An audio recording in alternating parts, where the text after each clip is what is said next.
할렐루야. 찬이 잘 읽었어요. 우리 오늘 중고청 우리 중심으로 해서 예배를 드립니다.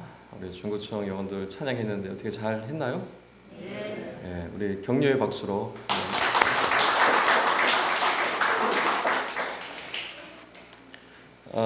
제가 종종 말씀드리는데 우리 중고청 영혼들이 주일에 또 이 시간에 일어나서 예배 드리러 온다는 것 자체가 기적입니다. 기적. 하나님이 살아계시다는 증거예요. 그래서 여러분 좌우에 앉아 계시는 우리 청년들 있으시죠? 얼굴 좀 확인해 보세요. 좌우에 우리 앞에 뒤에 우리 앉아 있는 우리 청년들, 우리 주일학교 아이들도 마찬가지입니다. 한번 보시면서 사랑합니다, 사랑한다 이렇게 얘기해 주세요.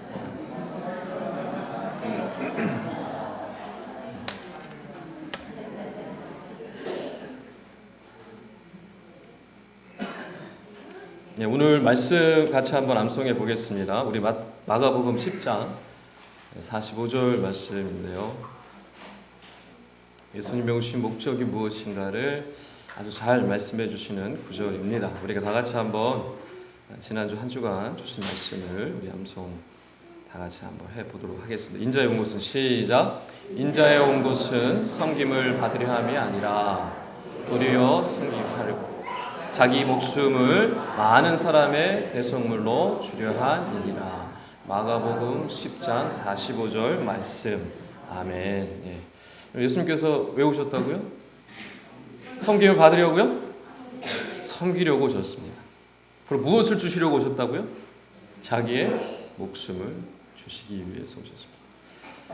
여러분, 나는 섬김을 받으려 하며 살아가고 있는가? 나는 섬기며 살아가고 있는가를 좀 돌아보셨으면 좋겠고, 무언가를 얻기 위해서, 취하기 위해서 살아가고 있는가? 아니면 나눠주고 베풀어주기 위해 살아가고 있는가? 여러분, 예수님의 모습을 기억하시면서 다시 한 주간 살아가시는 저와 여러분 되시기를 주님으로 축복합니다. 여기 혹시 이제 우리 어른이 계시죠? 어른들 잘 한번 들어보세요. 대답을 잘 한번 해보세요. 어른이 되기 전에 나는 교육을 받고 훈련을 잘 받아서 어른이 됐다. 한번 손 들어보세요. 우리 권사님 어른 되기 전에 훈련 잘 받으셨어요? 목사님 말씀이. 항상 권사님이 답변을 드리면 제가 머리에 그냥 망치 한 대지만. 우리 권사님은요, 제 이렇게 상상을 초월하시는 분이세요. 목사님께 말씀을 듣고 훈련을 잘 받으면서 성장하셨대요. 저는 참 은혜롭습니다, 우리 권사님. 더 이상 제가 설교를 할 수가 없나. 제가 원하는 답은 그런 어른 하나도 없으시다는 거였어요. 우리 권사님 같은 분이 또 계십니다, 종종. 대부분 우리 어른들은 어떻게 어른이 되셨어요? 시간이 흐르다 보니까 어른이 됐죠. 열심히 공부하다가 또 입시, 또 막 취업, 또 막 이렇게 또 회사 속에서 막 생계를 유지하다가 또 이제 결혼을 하게 되면 또 애를 막 낳죠. 육아를 감당하다. 그러다 보니까 뭐가 된 거예요? 갑자기 어른이 돼 버렸어요. 살다 보니 어쩌다 보니 어른이 됐어요. 어른들 준비도 안 됐는데 어른이 돼버렸어요. 다시 한번 묻겠습니다. 나는 쓸만한 어른인 것 같다. 손 들어보세요. 나는 이 정도면 꽤 괜찮은 쓸만한 어른이다. 손 들어보세요. 저도 자신 있게 손 들기가 어려워요. 아마 속으로는 또 모르죠. 나 정도면 이 정도면 모르겠어요. 저는 잘 모르겠어요. 저는 손들기 어려울 것 같아요.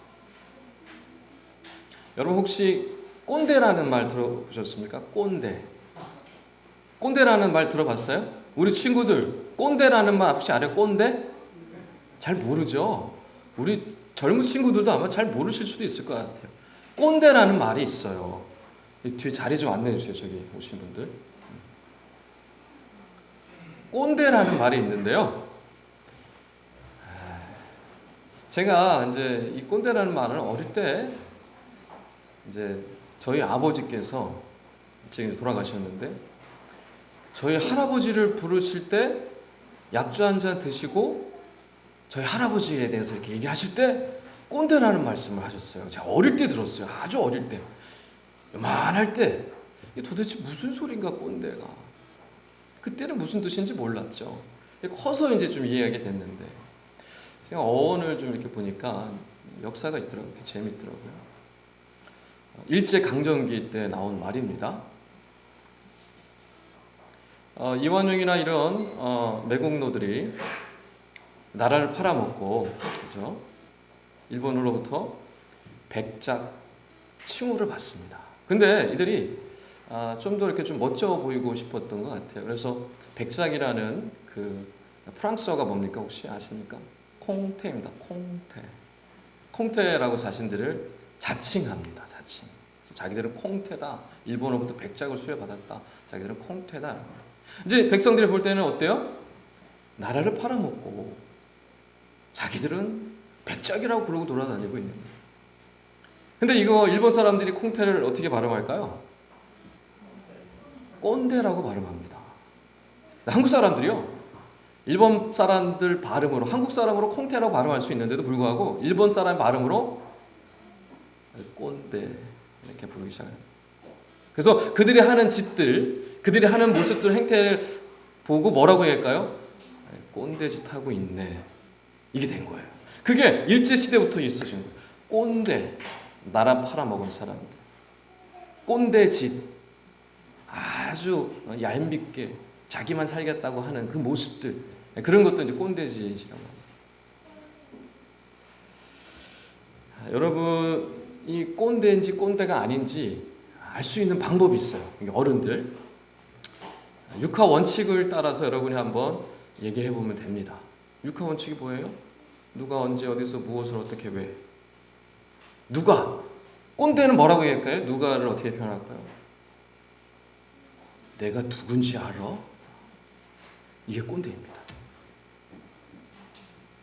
내가 누군지 알아. 언제 뭐라고 표현할까요? 언제? 내가 왕년에는 말이야. 옛날에는 말이야. 또 뭐 있으세요? 언제 어디서?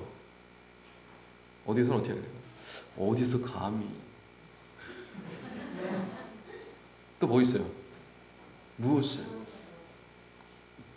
네가 뭔데? 네가 뭔데? 또 뭐 있죠? 어떻게 감히? 또 뭐 있어요? 내가 그걸 왜 해? 이렇게 여러분이 이렇게 지금 제가 하는 얘기 아니에요. 저를 그렇게 심각하게 바라보시면 안 됩니다. 여러분의 삶 속에 이 육하 원칙을 막 이렇게 표현하고 있다라고 한다면 여러분이 스스로 꼰대라는 것을 보여주고 있는 거예요. 여러분 젊은 세대들이 여러분을 말을 안 하지만 뒤에서 아유 뭐 하고 있네 막 이렇게 할 수 있다는 거예요. 근데 제가 또 자료를 보니까 이 꼰대 짓을 하지 않을 수 있는 방법이 있더라고요. 꼰대짓 안 할 수 있는 5가지 계명이 있어요. 이런 말도 있는가 저도 처음 알아요. 꼰대 방지를 위한 5계명이 있더라고요. 첫째 계명, 내가 틀렸을지도 모른다. 대부분 꼰대는 뭐라고 생각할까요? 나는 옳다예요. 너는 틀리다. 나는 무조건 옳다라고 생각하면 뭐예요? 꼰대. 근데 꼰대가 안 될 수 있는 방법은 뭐냐면 내가 틀렸을지도 모른다. 두 번째, 내가 바꿀 수 있는 사람은 없다. 내가 바꿀 수 있다고 생각하면 뭐예요? 꼰대가 되는 거예요. 내가 바꿀 수 없다라고 생각해야 되는 거예요. 세 번째, 그때는 맞고 지금은 틀리다. 그러니까 많은 꼰대들이 어떻게 생각해요? 그때도 맞고 지금도 맞다라고 생각하죠. 이게 꼰대예요. 네 번째, 말하지 말고 들어라. 근데 꼰대는 어떻게 돼요? 너 말하지 마. 내 말 좀 들어. 이렇게 얘기하는 거죠. 다섯 번째, 존경은 권리가 아니라 성취다. 그러니까 많은 꼰대들이 어떻게 생각합니까? 권리를. 권리가 아니라 지금 존경을 권리라고 생각을 하는 거죠. 내 자리, 내 위치 무조건 복종해, 무조건 오케이라고 해, 무조건 예스라고 해, 막 이렇게 얘기하는. 기성세대들, 어른들 여러분, 우리가 왜 꼰대짓 하지 말아야 될까요? 오직 한 가지 이유입니다. 우리 사랑하는 자녀들을 잃어버리지 않기 위해서. 우리 사랑하는 자녀들 세상에 뺏기지 않기 위해서 여러분 꼰대짓 하시면 안 됩니다. 저도 마찬가지고요. 여기 계신 모든 우리 어른들 마찬가지. 그렇기 때문에 우리 자녀들 정말 사랑하시고 정말 아끼시는 마음이 계시다고 한다면 여러분 노력하셔야 합니다. 인내하셔야 되고요. 참으셔야 되고요. 스스로를 돌아보실 수 있으셔야 합니다. 그래서 최대한 이 꼰대짓 하지 않을 수 있도록 끊임없이 여러분 자기를 돌아보셔야 합니다. 우리 장로님 말씀하셨어요. 그렇지 않으면요 우리 자녀들이요 어떻게 될까요? 에이 더 이상 얘기 안 해. 에이 더 이상 상종 안 해. 에이 나 이제 딴 데로 갈래. 이렇게 돼버리는 거예요. 그럼 우리 자녀들 다 놓치게 되는 거죠. 자, 이번에는 우리 중구청 우리 영혼들에게 제가 좀 부탁의 말씀을 드립니다. 우리 중구청 영혼들 한번 손 들어보세요. 높이. 좋습니다. 내리세요. 끼리끼리 앉았네 이렇게.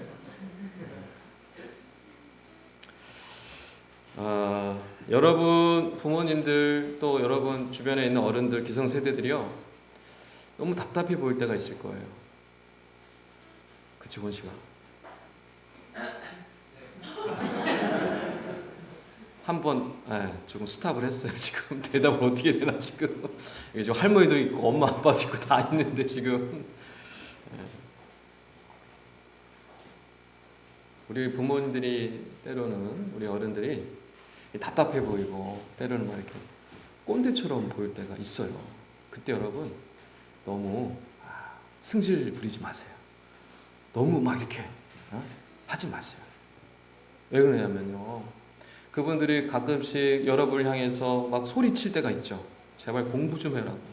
너 뭐가 되려고 그러냐고 막 소리치잖아요. 그리고 너 내 말 안 들으면 용돈 끊는다 그러고 막 협박하면서 이렇게 할 때가 많이 있잖아요. 왜 그럴까요? 여러분을 정말 아끼기 때문에 그렇습니다. 여러분을 사랑하기 때문에 그런 거예요. 여러분을 정말 귀하게 여기기 때문에 그렇다는 것을 여러분 좀 기억하셨으면 좋겠고, 아무리 여러분에게 그런 소리를 치고 막 이렇게 협박을 하고 막 이렇게 답답한 모습이 보인다 하더라도요, 한 번 더 참으시고 다시 한번 생각하셨으면 좋겠습니다. 그래서 우리 어른들이 정말 여러분을 위해서 얼마나 헌신하고 수고하고 있는지를, 우리 엄마 아빠들이 얼마나 여러분을 위해서 애쓰고 있는지를 한 번만 더 생각하시면 좋을 것 같아요. 그래서 한번 생각을 해보세요. 우리 엄마 아빠는 어른이 되고 싶어서 어른이 된 게 아니에요. 어쩌다 보니까 뭐가 된 거예요? 어른이 된 거예요. 여러분도 곧 어른이 될 거예요. 그러니까 스스로 생각하시면 되는 거예요. 아이고, 어쩌다가 어른이 됐으니 저러지. 내가 참고 이해해야 되겠다. 이제 우리 중구청 친구들이 그렇게 우리 어른들을 바라보시면 생각하시면 되는 거예요. 우리 옆에 우리 어른들 보시면서 제가 이해할게요. 힘내세요. 빨리 우리 중고청 영혼들 옆에 어른들 향해서 제가 이해할게요. 힘내세요. 빨리 옆에 격려해 주세요.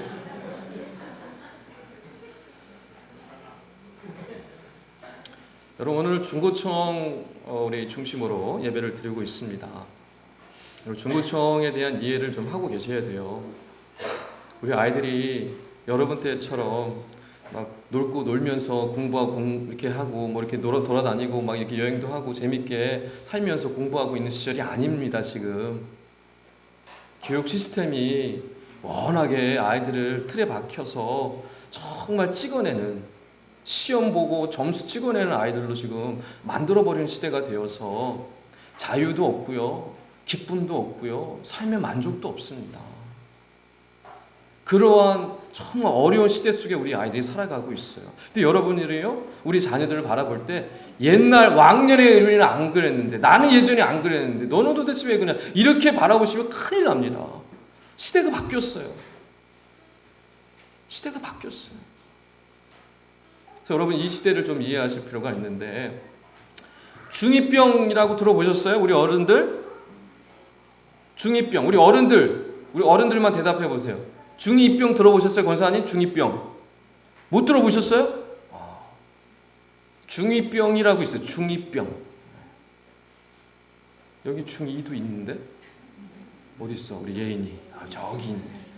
채원이 어디 있어? 채원이. 여기 있네. 우리 채원이하고 예원이 잠깐 귀 막아. 잠깐만 귀 막아. 우리 선생님들 옆에 귀 좀 막아 주셔야 돼요. 중2병은 중2만이 아닙니다.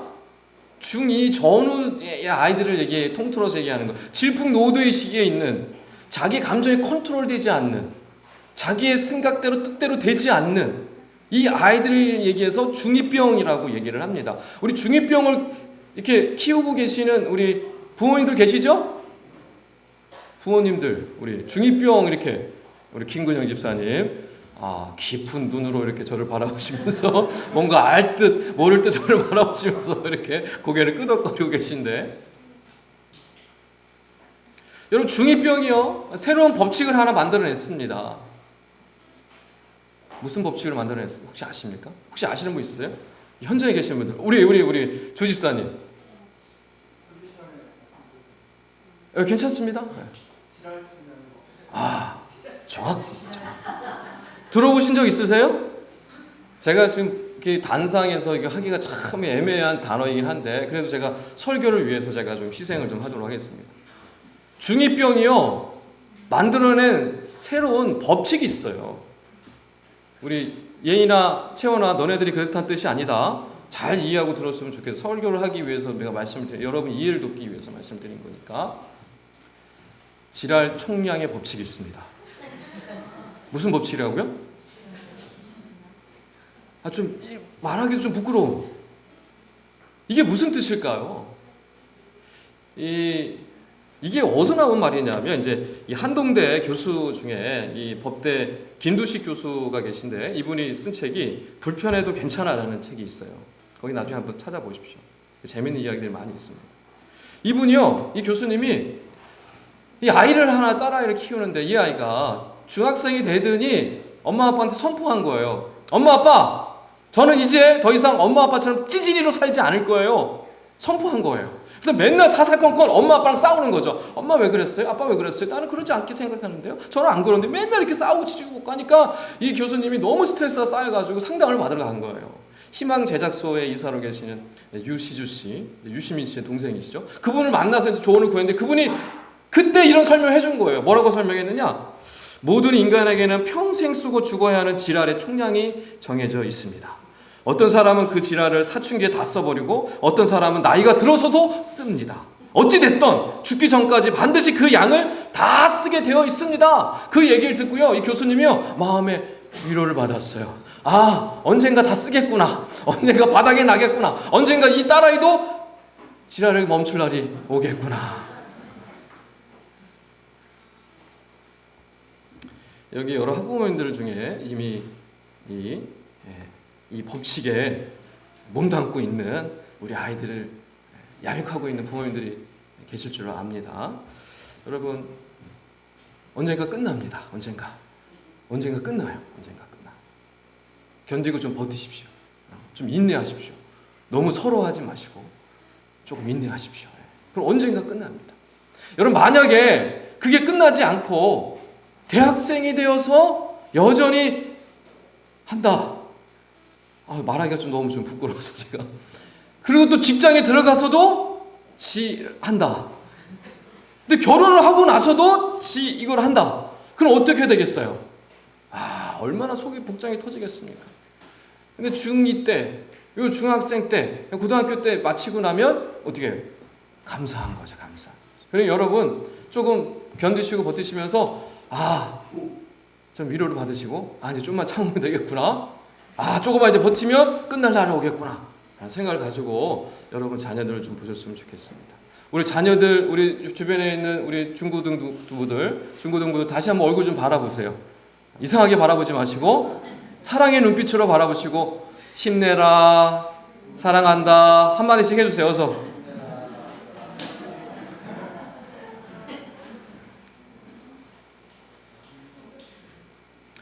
오늘 중고청 우리 중심의 이 다하나 예배를 우리가 좀 나누면서 왜 제가 자꾸만 이런 꼰대 얘기를 하고 중2병에 대한 이런 얘기들을 왜 할까요? 여러분, 부모 세대가 우리 아이들에 대해서 알지 못하면, 이해하지 못하면 관계를 맺을 수가 없습니다. 신앙생활에 또 가정생활에 가장 중요한 것이 여러분 뭘까요? 언제 행복을 누리게 될까요? 여러분 가장 행복할 때가 언제이십니까? 장로님 정확히 말씀하셨습니다. 관계가 좋을 때 행복합니다. 비록 사글세 빵에 산다고 하더라도, 변변치 못한 직장에 다닌다고 하더라도, 뭐 연봉이 얼마 되지 않는다고 하더라도, 뭐 대단한 뭔가를 이루지 못한다고 하더라도, 가정 안에서 부모와 자녀가 관계가 좋으면요, 모든 것이 다 좋은 거예요. 행복한 거예요. 신앙생활도 똑같습니다. 교회 안에서 뭐 대단한 뭔가를 이루고 뭐 엄청난 교회의 어떤 역사를 이루고, 그거보다도 교회 안에서 성도 간의 우리 다음 세대와 우리 기성 세대와 또 성도 간의 이 아름다운 관계가 제대로 형성되어 있으면 다른 거 다 필요 없습니다. 그것만으로 행복하고요, 그것만으로 즐겁고, 그것만으로 너무너무 기쁩니다. 이게 이 관계의 놀라운 비밀인 것입니다. 그렇기 때문에 여러분, 관계의 선한 개선을 위해서, 관계의 더욱더 풍족한 나눔을 위해서는요, 서로 알아가야 돼요. 이게 첫 번째 중요한 규칙입니다. 우리 자녀를 아셔야 돼요. 우리 자녀들을 반대로 또 부모를 알아가셔야 되는 거예요. 노력하셔야 합니다. 그럴 때 아름다운 관계들이 이루어지게 되는 것이죠. 지난달에 이 다하나 예배 때 한 달 전에 제가 여러 가지 말씀을 드릴 때 우리 주일학교 아이들이 교회를 떠난다 그랬죠. 주일학교 아이들이 교회를 떠나가고 있어요. 지금 많이. 가장 많이 떠나는 시기가 언제라고 말씀드렸습니까? 언제하고 언제였어요? 가장 많이 교회를 떠나는 나이대가 있어요. 대학생 되면서 떠납니다. 거의 30%가, 떠난 아이들의 30%가 대학생이 되면서 교회를 떠나요. 또 두 번째 가장 많이 떠나는 시기가 있어요. 언제일까요? 중학생 때. 그러니까 여기 앉아있는 중학생, 고등학생들은요, 참 주님의 은혜인 거예요. 주님이 교회를 떠나지 않고 차를 지킨다는 건 참 너무너무 감사한 일이죠. 대학생이 되면서, 중학생이 되면서 교회 떠난 아이들의 근 60% 가까이가 대학생과 중학생이 되면서 교회를 떠나갑니다. 그 떠나가는 첫 번째 이유가 뭐라 그랬죠? 교회 다니는 우리 아이들입니다. 교회 다녔던 아이들입니다. 첫 번째 이유가 뭡니까? 부모들의 신앙의 이중성 때문에. 교회에서는 이런 모습인데 집에 가서는 전혀 다른 모습이에요. 교회에서는 이런 모습인데 일주일에 살아가는 모습은 전혀 교회에서의 모습을 발견할 수가 없는 거예요. 이 이중성 때문에 이 아이들이요, 이 자녀들이요, 교회를 떠나간다. 두 번째 이유가 뭐라 그랬습니까? 일주일 내내 신앙적인 얘기를 단 한 번도 하지 않는 거예요. 일주일 내내 하나님에 대한 이야기, 말씀에 대한 이야기, 성경에 대한 이야기, 뭐 이런저런 그런 신앙적인 권면과 이야기를 일주일에 한 번도 들어보지 못하는 거예요. 부모로부터. 그런 얘기를 나눈 적이 없는 거예요. 그래 교회를 떠난다는 거예요. 세 번째, 마지막으로 이 아이들 교회를 떠나는 이유들이 뭘까요? 세 번째, 부모에게 질문을 했는데, 아빠, 하나님 정말 살아계세요? 아빠, 그 옛날에 이스라엘 민족이라는 게 진짜 있었어요? 아빠, 가나안 땅이 정말 있었어요? 막 이런 걸 질문한단 말이죠. 근데 그거의 질문에 대해서 아빠, 엄마가 나도 잘 몰라. 교회 가서 물어봐. 왜 나한테 그런 거 물어보고 왜 나도 그런 거 잘 모르겠거든? 이렇게 하는 거예요. 그 답변이 제대로 안 돌아오는 거죠. 자녀가 뭔가 물어서 아빠, 천국과 지옥이 진짜 있어? 나는 그렇게 생각 안 하는데 성경에 있다고 하니까 한번 믿어봐야 되지 않을까? 뭐 이렇게 대답하고, 물어봤을 때 확실한 대답을 안 해주니까 아이들이요, 그때부터 판단하는 거죠. 이거 엄마 아빠한테 물어봤자 이거 답변이 돌아올 일이 아니네. 그럼 내가 스스로 바라서 판단해야겠구나. 내가 이성적으로 과학적으로 학교에서 배운 대로 진화론적으로 생각을 해보니까 이런 홍해가 갈라지는 일은 없을 거야. 이렇게 갑자기 하늘에서 먹을 게 떨어지는 일은 도저히 불가능하지. 내가 볼 때는, 내가 생각할 때는 아닌 것 같아 라고 하면서 자기 나름대로 판단해버립니다. 그러면서 어떻게 될까요? 교회를 떠나가게 되는 거예요. 질문에 대한 답을 듣지 못하니까. 이게 아이들이 교회를 떠나는 중요한 이 세 가지 이유였습니다.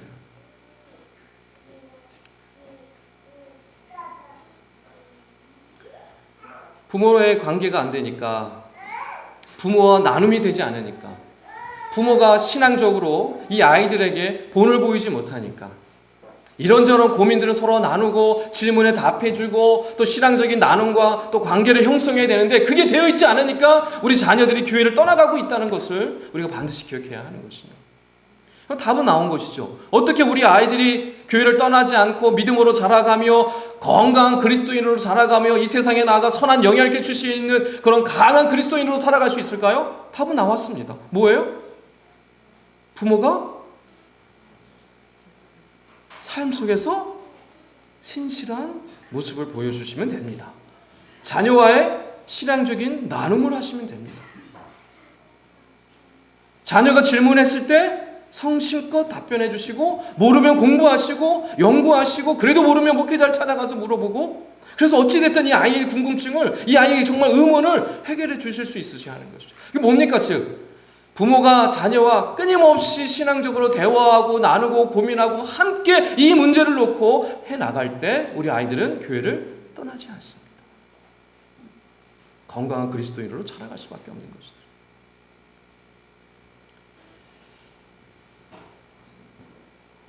여러분, 오늘 느헤미야 말씀을 우리가 읽었는데요. 느헤미야가 어떻게 예루살렘의 소식을 듣고 예루살렘 성이 불타고 그곳에 있는 사람들이 막 이렇게 환난을 당하고 막 이렇게 핍박을 당하고 막 이런 얘기를 딱 들었을 때 느헤미야가 어떻게 그 얘기를 듣자마자 슬퍼하며 울며 금식하며 기도하며 이 건축할 계획을 세울 수 있었을까요? 어떻게? 그럼 어떻게? 예루살렘에서 태어나지도 않았고 이미 나라를 잃은 지 100년이 지난 상황이었고 페르시아에서 태어났고 정말 페르시아 왕궁에서 정말 이 장관의 역할을 하면서 예루살렘에 가보지도 않은 사람이 예루살렘의 소식을 듣고 유대인들의 그런 고통 소리를 듣고 어떻게 그렇게 슬퍼하며 금식하며 울며 부르짖을 수가 있냐는 거예요. 어떻게 이럴 수가 있어요, 여러분?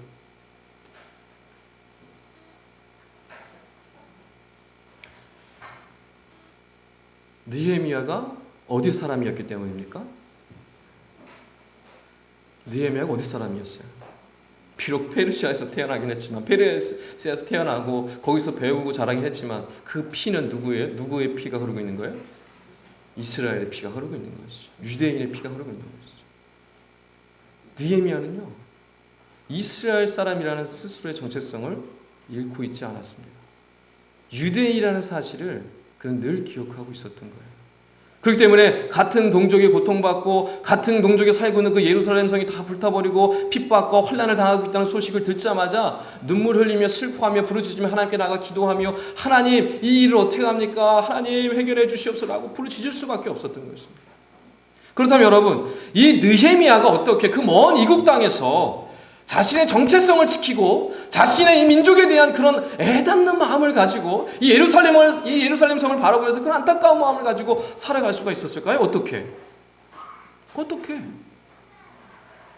누가 있었기 때문이었을까요? 누가 있었기 때문이었을까요? 부모님이 있었기 때문입니다. 믿음의 선배들이 있었기 때문이죠. 그가 어릴 적부터 듣고 보고 배운 자라온 믿음의 선배가 느헤미야 주변에 있었기 때문입니다. 그게 부모였을 수도 있고 믿음의 선배였을 수도 있습니다. 성경이 구체적으로 느헤미야의 부모에 대해서 느헤미야의 주변 사람들에서 나오지 않습니다. 그럼에도 불구하고 우리가 충분히 추측할 수 있죠. 그가 과연 어떻게 이런 자기의 이스라엘의 정체성, 유대인의 정체성을 잃지 않고 그 오랜 시간이 지나고 자기가 한 번도 가보지도 않고 태어나지도 않았던 그 유대 땅을 향하여서 그 예루살렘을 향하여서 울며 불며 부르짖으며 하나님께 기도할 수가 있는가? 어떻게 그럴 수가 있겠어요? 뭐 하나님이 뭐 그냥 직통 계시를 줘가지고 너 기도해라 뭐 이렇게 하셨을까요? 절대 그렇지 않습니다. 그는 늘 어릴 적부터 이스라엘에 대하여 하나님의 나라에 대하여 이 여호와 중심의 신앙이 무엇인지를 늘 듣고 보고 자란 거예요. 계속해서. 그러니 그 소식을 듣자마자 그렇게 반응할 수밖에 없었던 것이죠.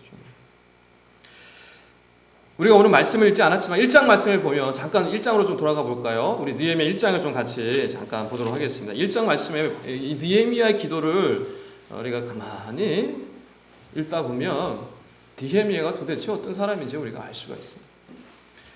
느헤미야 1장 8절 9절을 한번 읽어볼 텐데요. 제가 8절 읽고 여러분 9절을 읽도록 하겠습니다. 제가 8절 읽습니다. 옛적에 주께서 주의 종 모세에게 명령하여 이르시되 만일 너희가 범죄하면 내가 너희를 여러 나라 가운데 흩을 것이요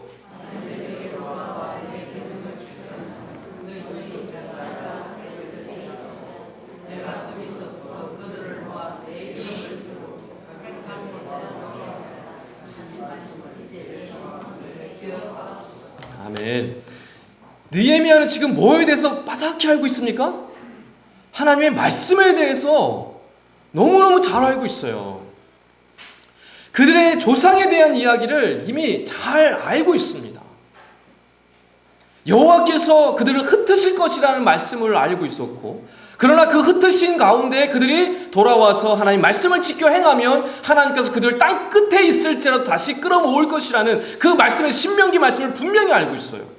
만약에 느헤미야가 하나님의 말씀을 모르고 있었다고 한다면, 하나님의 말씀에 대한 이해가 전혀 없었다고 한다면 이런 기도를 드릴 수 있었을까요? 기도를 드릴 수 있었을까 없었을까요? 어떻게 이런 기도를 합니까? 어떻게 말씀에 근거해서 이런 기도를 할 수가 있겠어요? 느헤미야는요, 말씀에 대해서 빠삭했습니다.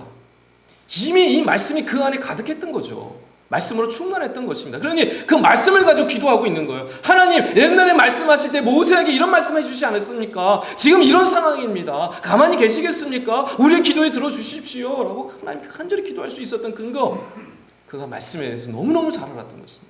그럼 이가 어떻게 이 말씀을 이렇게 잘 알 수가 있어요? 어떻게 이렇게 잘 알아요? 누가 가르쳐주지 않았는데, 누가 말씀을 준 적도 없는데, 누가 말씀에 대해서 설명해 주지 않았는데 이게 갑자기 알 수가 있어요? 그런 일이 일어나지 않습니다.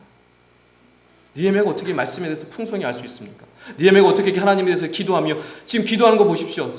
이게 생전 처음으로 지금 기도한 모습입니까? 지금 늘 기도하는 사람의 기도 패턴이에요. 그는 늘 뭡니까? 말씀으로 살아갔던 사람이고, 그는 늘 하나님께 기도하는 사람이었다는 것을 잠깐 보아도 우리는 알 수가 있는 거예요. 그러니 성벽 건축에 대한 설계까지도 할 수가 있는 것이죠. 느헤미야서를 묵상할수록 놀라운 것은 뭐냐면, 그저 느헤미야가 성벽을 건축하기 위해서 부름받은 사람이 아니라는 사실입니다. 만약에 성벽 건축이 느헤미야서의 목적이라고 한다면 6장에서 끝났어야 돼요. 성벽 건축이 52일 만에 마쳤다더라. 그리고 6장에서 끝이 났어야 돼요. 근데 느헤미야는 몇 장까지 있습니까? 13장까지 있습니다. 이제 성벽 건축이 전반부 얘기라는 뜻이에요. 전반부. 그럼 그 나중에 뒤에 얘기는 뭐예요? 이제 본론이 남았다는 뜻입니다. 그럼 본론에 대한 얘기가 뭐예요? 성벽 건축이 본론이 아니라 이스라엘의 무너진 신앙, 이스라엘의 무너진 삶, 그들의 신앙과 그들의 삶을 어떻게 새롭게 하고 어떻게 건축할 거에 대한 얘기가 이제 7장 이후로부터 나오고 있는 거예요. 그러니까 성벽 건축은 뭡니까? 하나의 도입이에요. 준비 단계입니다.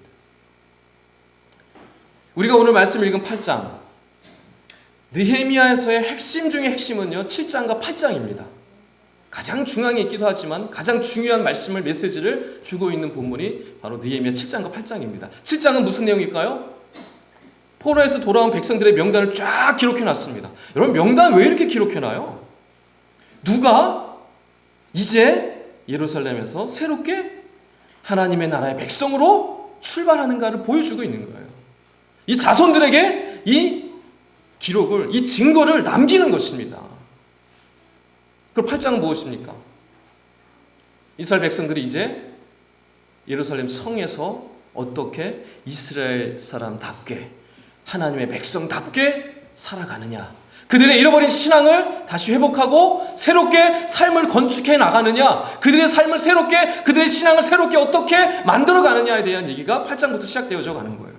그 현장의 중요한 그 출발점이 뭐냐면 오늘 우리가 읽은 8장에 있는 초막절에 대한 이야기입니다. 8장 1절을 좀 돌아볼게요. 우리가 느헤미야 8장 1절입니다.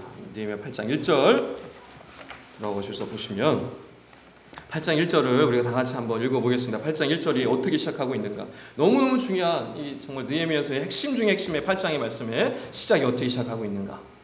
8장 1절을 다 같이 한번 읽도록 하겠습니다. 이스라엘 자손이 시작.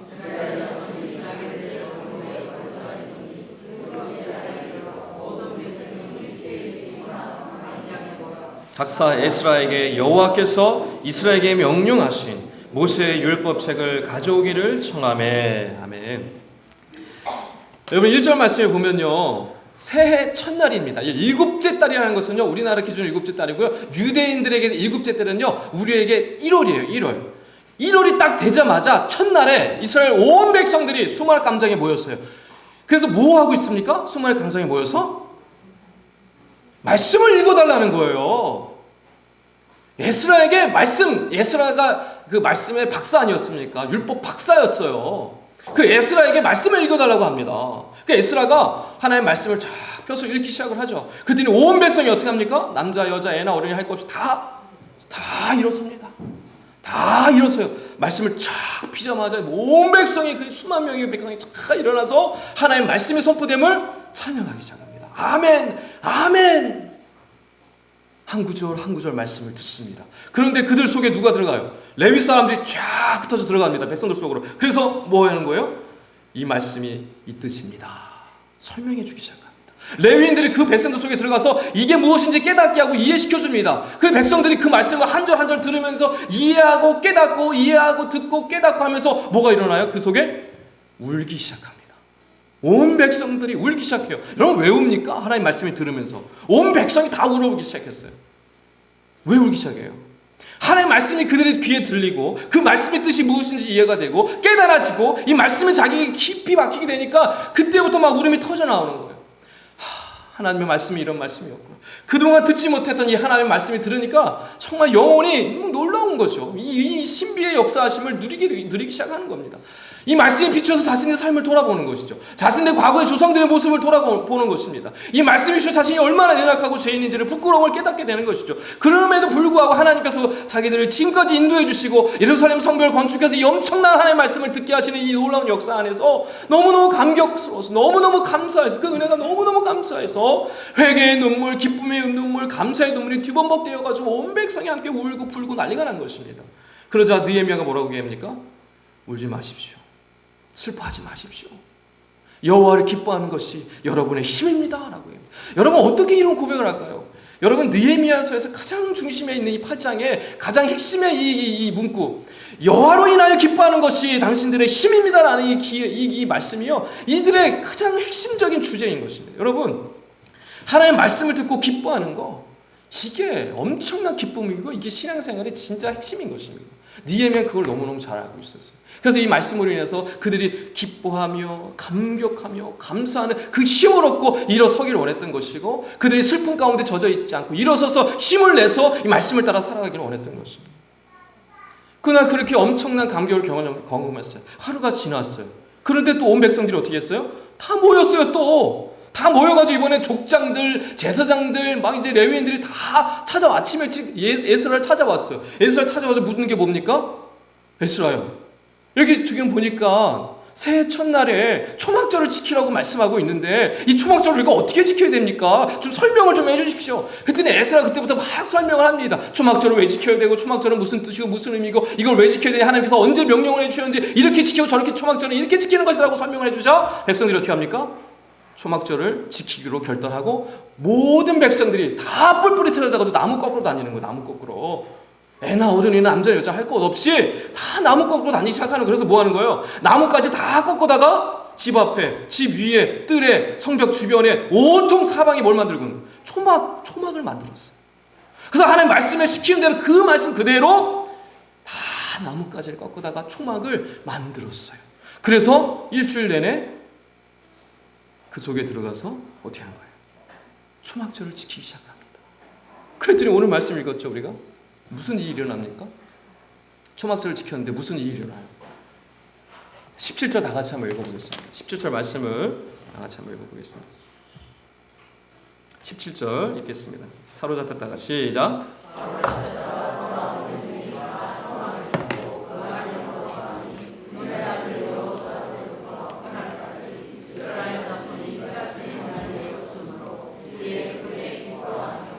아멘. 그 옛날 여호수아 때로부터 그때까지 거의 1000년이 지났거든요. 1000년이 지나는 동안 역사상 초막절을 이렇게 지킨 적이 단 한 번도 없었던 거예요. 역사상 초막절을 이렇게 제대로 애나 어른이나 남자나 여자나 할 것 없이 온 사방이 다 흩어져가지고 나무까지 꺾어다가 자기 마당에, 자기 지붕에, 자기 주변에 사는 성벽 주변에 나무까지 다 꽂아가지고 초막을 만들어서 온 가족이 아들, 딸, 엄마, 아빠, 할아버지, 할머니가 이 초막에 거하면서 일주일 내내 그렇게 초막절을 지킨 적이 한 번도 없었던 거예요. 그런데 17절 마지막에 뭐라고 얘기하고 있습니까? 이스라엘 자손이 이같이 행한 일이 없었으므로 이에 크게 어떻게 했다? 기뻐했어요. 기뻐했어요. 여러분 무엇을 기뻐했을까요? 그들은 왜 기뻐했을까요? 왜 크게 기뻐했을까요? 왜? 그동안 끊어져 있던 이 하나님의 말씀을 들었던 것이, 여러분 에스라가 첫날부터 끝날까지 날마다 하나님의 율법책을 낭독했다라고 18절에 말씀하고 있어요. 날마다 아침마다 계속해서 말씀을 낭독하는 거예요. 그럼 백성들은 또 날마다 아침마다 말씀을 듣고 또 하루를 살아가는 거예요. 초막에서 일주일 내내 초막절을 지킴을 통하여서 기쁨이 가득 넘쳤던 거예요. 어떤 기쁨이겠습니까? 그동안 끊어졌던 하나님의 말씀을 듣는 기쁨이었을 것이고, 사랑하는 아들, 딸들, 자녀, 손들과 함께 이 초막에 거하면서, 그런 초막이 무슨 집이겠어요? 밤하늘에 별이 안 보이겠습니까? 풀벌의 소리가 안 들리겠습니까? 그럼 어떤 시절로 돌아간 거예요? 초막절 지킨다는 것은 광야 시절로 돌아갑니다. 광야 시절. 모세의 때 이스라엘 백성들이 출애굽하고 광야에서 초막을 지으며 길바닥에서 광야에서 먹고 살고 했던 그 시절, 하나님께서 지키시고 보호하시고 불기둥과 구름기둥 인도하셨던 그 하나님의 놀라운 은혜의 역사하심을 초막절을 지킴을 통하여서 온 가족이 어떻게 하는 거예요? 누리고 있는 것입니다. 내 아들, 딸이, 내 손주, 손녀가 그 엄청난 은혜를, 살아있는 말씀의 능력을 그 초막 안에서 할아버지가 설명해 주는 거죠. 얘야, 서윤아, 서진아, 우리 주집사님, 옛날에 하나님께서 그 옛날에 이렇게 우리 조상들이 살면서 만나주시고 불기둥 구름기둥으로 지켜주셨단다. 그 아이들이 어때요? 이렇게 살았어요? 그럼 40년을 이렇게 살았어. 그런데 하나님이 지켜주셔서 농사도 짓지 않고 옷도 하나도 채지지 않고 신발도 하나 부르트지 않고 하나님의 놀라운 역사로 이렇게 살았어. 애들이 그럼 깜짝 놀라는 거죠. 우와, 하나님 멋지시다. 하나님 최고. 그들은요, 이 말씀의 능력을 초막절을 지키면서 경험합니다. 매일 선포되는 말씀을 듣고 하나님의 살아계심을 나누고 서로 자녀 손이 나누고 아들, 딸들이 함께 나누고 기도하며 감사하며 감격하며 기뻐하며 또 울며 회개하며 자복하며 이 엄청난 기쁨의 은혜를 초막절을 지킴을 통해서 이 가족이 함께 이 초막 안에서 누렸던 거예요. 그래서 기쁨이 가득 넘쳤던 것입니다. 이루 말할 수 없는 기쁨이 그들 가운데 넘쳤던 거예요. 여러분, 오늘 이 느헤미야 8장의 이 말씀을 통해서 여러분 우리는 중요한 교훈을 받을 수가 있습니다.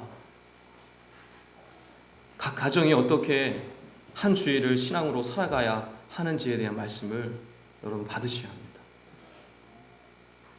여러분 한 주간 어떻게 살아가셔야 되겠어요? 어떻게 자녀와 이 시대를, 이 세상을 살아가야 되겠습니까? 이스라엘 백성들이 초막절을 지키면서 그 초막 안에서 하나님에 대한 이야기를 나누고 함께 기도하며 하나님의 능력의 메시지를 함께 나누고 또 할아버지 할머니가 들려주시고 아들 딸들이 질문하고 손주 손녀들이 하나님의 말씀을 듣고 알아가고, 이와 마찬가지로 여러분 한 주간 동안 들은 말씀을 가지고 주일날 들은 말씀 또 매일매일 주시는 말씀을 통하여서 우리 자녀 손들과 함께 우리 가정이 함께 여러분의 그 가정 안에서 나누셔야 하는 것입니다. 묵상하는 것을 깊이 교제해야 하는 것이죠.